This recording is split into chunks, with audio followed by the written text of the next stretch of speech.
What's up, guys? Welcome back to another episode of High on the Reef. This is my Nuvo 10 update for the month of June.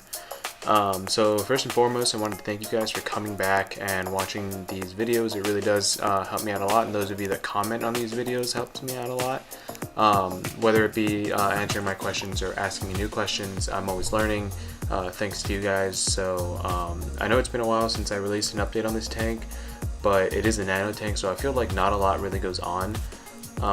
So that's why I don't release a lot of updates like very frequently, but hopefully that's going to change because I have a new build coming, and hopefully when I move into my new house that we're renting, I will have another build that's going to be a lot more difficult, so I'm going to film the whole process of that. Alright, so the last time you guys left off, this tank probably had a lot less coral and a lot less stuff in it. I still have the fish. His name is Egg. Actually, we named him Egg. My girlfriend named him Egg. And this is a little firefish, and I couldn't keep fish alive in this tank for the longest time, but he's been alive and well for a couple months now. So hopefully, knock on wood, my curse is over, and I can keep fish in this tank again. So I also have a shrimp, and he doesn't have a name yet, but we're working on giving him a name soon if he survives a couple more months. So he's been with me for a couple weeks now. So the first thing you guys probably have noticed is that I have a clam in this tank, and it is a Durasa clam. It's from the Tridacna family, so they're the giant clam family, and they're the ones that are most common to the hobby. So a lot of people kind of treat clams as if they're SPS because they are found on the same parts of the reef, but you can keep a clam in a nano tank. This clam has been with me for a couple weeks now. Hopefully after a couple months, if he stays alive, you'll be seeing him more in future updates, and I hope he grows, and I'm going to move him out of this tank once he gets big enough, obviously. So there's that. So the Utter Chaoses and all of my Zoas and Pallies have actually been doing pretty well in this tank. So basically they've been exploding in growth. My Utter Chaos has one other head, and I know that's not much, but it's pretty much sprang up in the course of like a month, and it has another head growing, and that's kind of unusual for some species. Some species grow very slowly, some species grow very quickly. You'll see my LA Lakers further in this video. They've gone from 3 heads to 6 heads in the course of a month, so that's pretty rapid growth. It's not as rapid as when you have a bigger tank with bigger water volume and higher lighting. But even for a nano tank, I think it's pretty fast. So there's that. So another thing you guys will probably notice in this tank is I have a lot of Cephastria. I don't really know if I'm butchering that name, but Cephastria are kind of like SPS, kind of like LPS. They do like nutrients in the water, mainly because they kind of feed off of that, but they don't like dirty water, if that makes sense. So I feed this tank with like reefroids and phytoplankton all the time. I think I kind of overfeed this tank, honestly, but the corals seem to be thriving and everything seems to be healthy and happy, so I'm not really too worried about it. So yeah, as you can see, like the polyp extension is amazing on these things, and they've encrusted and they are thriving. The media shower on the right is way more encrusted than the Bizarro Cephastra on the left, which is the blue one that I can't seem to get a good shot on. Yeah, so they're pretty easy to keep. Honestly, I like them for nano tanks because they you can't really see them, I guess, unless they're very huge colonies in bigger tanks, and I feel like you can appreciate them a lot more in nano tanks. So that's pretty much why I went with them. And because of their amazing colors, they come in a lot of colors and really like variety. So Leptocerus or this WWC whole klepto is actually taken off in this tank. When I first put it in this tank, was it was dying. Honestly, it wasn't doing too well. I guess I had it in too much light or too much flow or too much nutrients. I'm not sure, but it's encrusted over the rock. And over the frag plug, except on the bottom there where it gets almost no light, but the top part's encrusted really well, and the color's brighter than ever under the blues. Unfortunately, I haven't figured out how to film under full blues yet, under 20K, so I have the light set to like 13 or 14K for filming purposes. But it's doing really well. It's exploded in growth, and I since this is doing well, I hope to add like a jack-o'-lantern lepto or something a little more expensive, to see if I can get these two to grow next to each other. It'd be pretty cool, the contrasting colors. So now we're gonna move on to the little island that I have, in this tank. So right now I have the leather on this island, and this is a cute little green leather that I got from WWC off of one of their sales, and it was literally like the size of like your pinky nail, honestly, or your thumbnail. It was very, very small, and it's exploded in growth, and the polyp extension again is amazing. I love this little coral. It's getting bigger all the time, it seems, and it really doesn't shed that often. As far as the type of leather, I'm not really sure. If you guys could put that in the comment section below, it'd be awesome to let me know. So yeah, I also have blastos on this rock, and I have a purple blasto and a cherry bomb blasto, and they don't really seem to multiply. They just kind of get bigger. I do feed them. I feed all of my corals. I feed them Reefroids and LPS pellets by Fauna Marin, and they love it. I feed them like way too much, honestly, like 3 times a week. But they don't really seem to butt any new heads or anything like that, so they're just getting big, which is fine. Hoping to add more to that collection. Then like Recordia. So I kind of wanted to get a Recordia garden growing, but kind of running out of real estate. So I have a red or an orange Recordia, and then I have a giant green Recordia, and I'm not sure why the green one is bigger than the orange one, probably due to lighting and flow conditions. But this green one is massive. I don't even like quarter, half dollar, like dollar size, like the coin dollar size.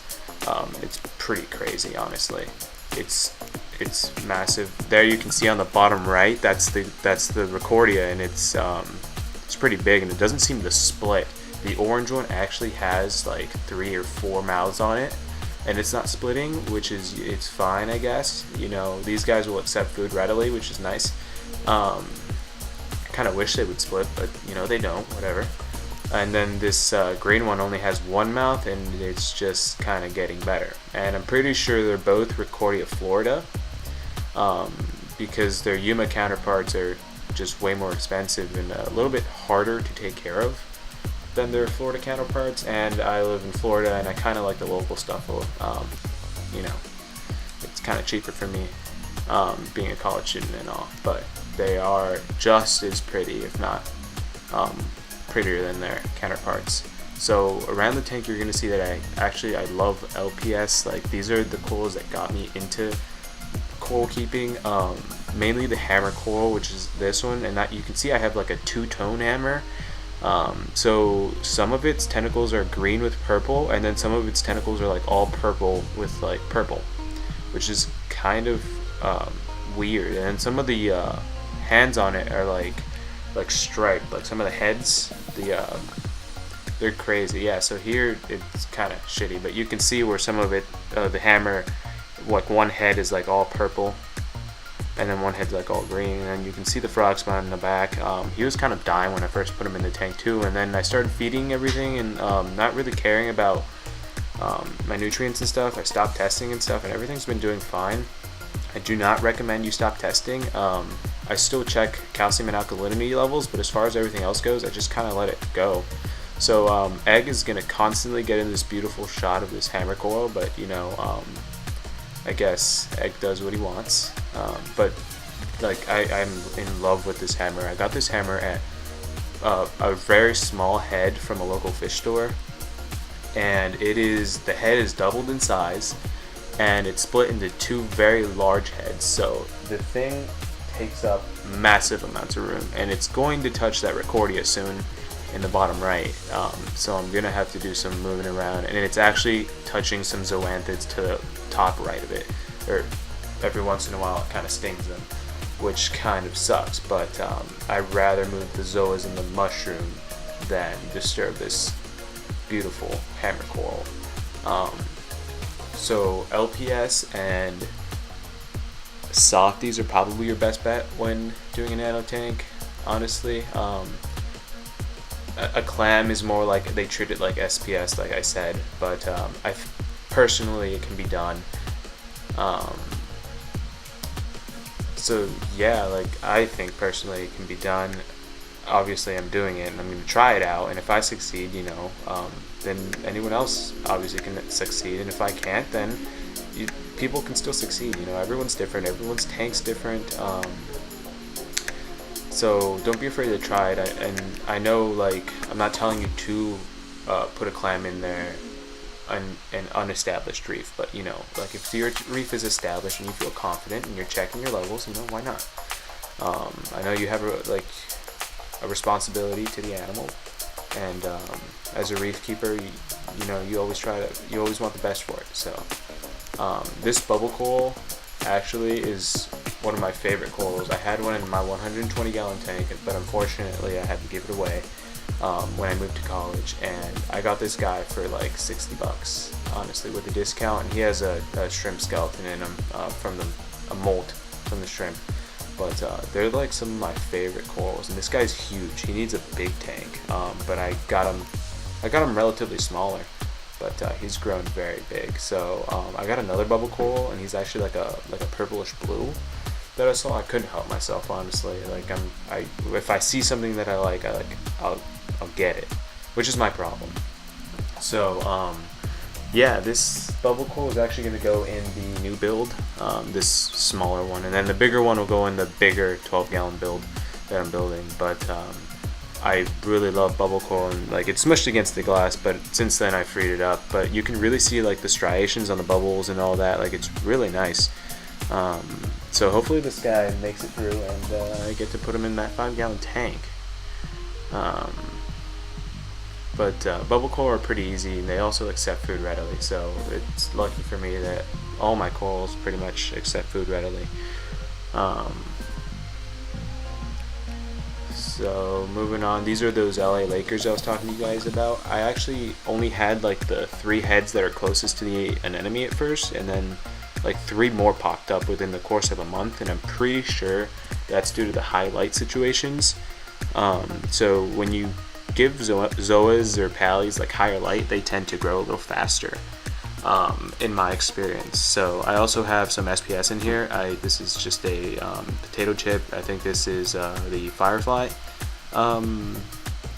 coral from Worldwide Corals, and he's actually encrusted through the frag plug all the way onto the rock, and he just keeps encrusting. I'm not sure when he's gonna branch out, or if he's like into more structures like you see in the middle, but for now, you know, I'm just happy that SPS can actually grow in this tank. A lot of people think that it's kind of hard to grow SPS in a nano tank, and it's really not, unless you're going for an SPS dominant tank.